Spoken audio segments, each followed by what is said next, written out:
Assalamualaikum warahmatullahi wabarakatuh. Selamat pagi teman-teman. Semoga kita selalu dalam lindungan Allah dan selalu diberikan kesehatan. Sebelumnya kami dari kelompok 8 izin memperkenalkan diri. Saya Safa Kalista Amani dengan NIM 1830295 bersama rekan saya Diki Apriansyah 1830277. Di sini kami akan menjelaskan tentang relasional dialektik teori. Teori ini dikemukakan oleh Leslie Baxter dan Barbara Montgomery dengan tradisi sosiokultural dan konteks interpersonal. Apa sih yang dimaksud dengan teori dialektika relasional? Teori ini merupakan teori yang membahas tentang pola komunikasi di dalam sebuah hubungan yang merupakan hasil dari ketegangan dialektis. Artinya, bahwa suatu hubungan adalah tempat di mana berbagai pertentangan atau perbedaan pendapat dikelola atau diatur.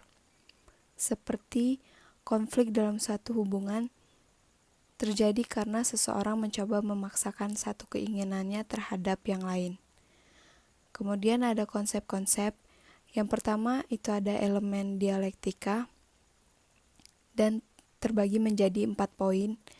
Poin pertama yaitu totalitas, merupakan ketergantungan antara orang dalam suatu hubungan yang menunjukkan bahwa dalam suatu hubungan orang akan saling bergantung satu sama lain.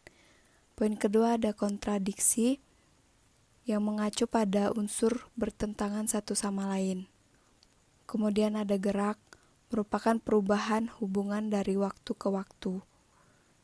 Poin keempat ada praksis, merupakan perilaku praksis atau pengalaman berlatih. Praksis berfokus pada pilihan praktis, dengan kata lain, seorang individu adalah pembuat pilihan dan menentukan tindakan itu sendiri, menciptakan kembali dan mengubah sifat hubungan dan ketegangan dialektis itu sendiri. Konsep kedua yaitu dialektika relasional dasar. Yang pertama ada otonomi dan koneksi, merupakan ketegangan relasional penting yang menunjukkan keinginan kita yang saling bertentangan untuk menjadi dekat tetapi terpisah karena jarak. Yang kedua ada keterbukaan dan perlindungan, berfokus pada keinginan kita yang saling bertentangan antara menceritakan rahasia dan menyembunyikannya. Kemudian ada kebaruan dan kepastian, merupakan keterkaitan antara kepastian atau ketidakpastian dalam satu hubungan. Kemudian ada favoritisme dan ketidakstabilan, merupakan keinginan untuk diperlakukan secara adil dan tidak memihak satu sama lain. Kemudian ada instrumentalitas dan kasih sayang, merupakan keinginan kasih sayang dan memanfaatkan keuntungan dari suatu hubungan. Kemudian kesetaraan dan ketidaksetaraan, merupakan keinginan untuk dianggap setara tanpa membeda-bedakan atau mengistimewakan yang lain. Konsep ketiga yaitu ketegangan dialektik. Yang pertama ada penyatuan pemisahan yang merupakan sejumlah hubungan dialektik yang mencakup keintiman dan kebebasan. Kemudian ada stabilitas dan perubahan, merupakan keseimbangan antara yang diharapkan atau kepastian dan perubahan yang tak terduga untuk menjaga suatu hubungan. Kemudian ada ekspresi dan non-ekspresi, yaitu mencangkup keterbukaan dan kerahasiaan dalam hubungan. Dan yang keempat itu ada konsep dialektika konseptual. Konsep ini membahas antara publik dan privat dan antara real yang sebenarnya dan yang ideal. Dialektika keterbukaan dan ketertutupan. Baxter dan Montgomery juga memecah dialektika menjadi 4 subkategori. Yang pertama, openness wide, atau keterbukaan dengan mengacu pada keterbukaan informasi pribadi seseorang kepada orang lain. Dalam hal ini ada 3 jenis informasi, yaitu informasi yang dianggap pribadi, perasaan individu atau pendapat pribadi, dan informasi mengenai hubungan satu individu dengan yang lain. Yang kedua adalah openness to, keterbukaan untuk. Seringkali keterbukaan ini diberi label sebagai penuh perhatian atau responsif.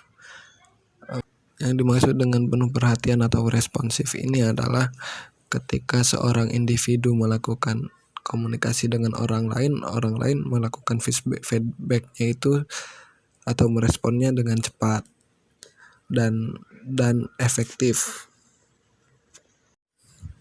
Yang ketiga, closeness with, ketertutupan dengan. Hal ini menjelaskan jenis pembicaraan non-disclosive atau tidak terbuka yang terjadi antar individu. Yang keempat adalah close to, ketertutupan untuk. Ketertutupan untuk ini dilakukan karena seorang individu tidak ingin orang lain mengetahuinya tentang masalah yang sedang dialaminya.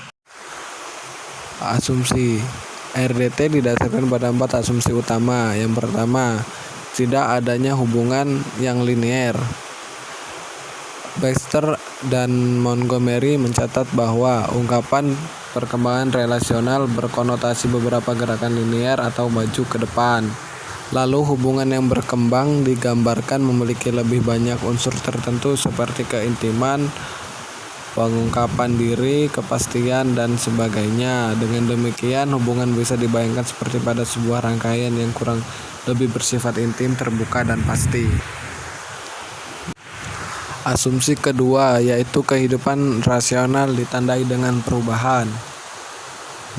Asumsi ini berisi gagasan tentang proses atau perubahan, walaupun tidak harus membingkai proses ini sebagai kemajuan linier.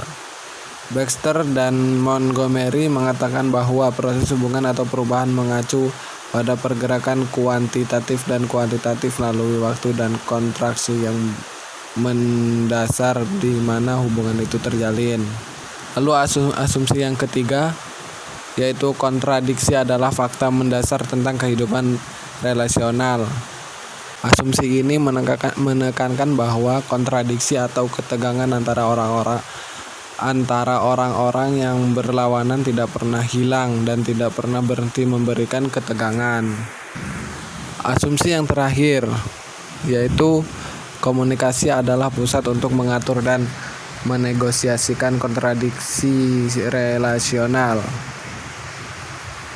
Secara khusus, teori ini memberikan posisi sentral untuk komunikasi. Seperti dikatakan Baxter dan Montgomery bahwa dari perspektif dialektika rasional, aktor sosial memberikan kehidupan melalui praktik komunikatif mereka terhadap kontradiksi yang mengatur hubungan mereka.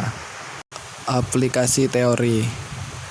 Wilder menemukan bahwa dalam pasangan ini terdapat 3 dialektika utama, yaitu old new, lama dan baru. Banyak pasangan yang menemukan bahwa dalam pernikahan baru mereka membawa gagasan dan harapan berdasarkan pernikahan mereka sebelumnya.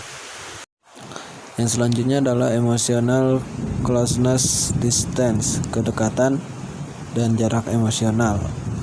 Sementara para pasangan menemukan bahwa mereka mengalami kedekatan emosional dengan pasangan baru mereka juga menemukan bahwa baik mereka atau pasangan baru mereka memiliki teman atau keluarga lain yang dekat dengan mereka.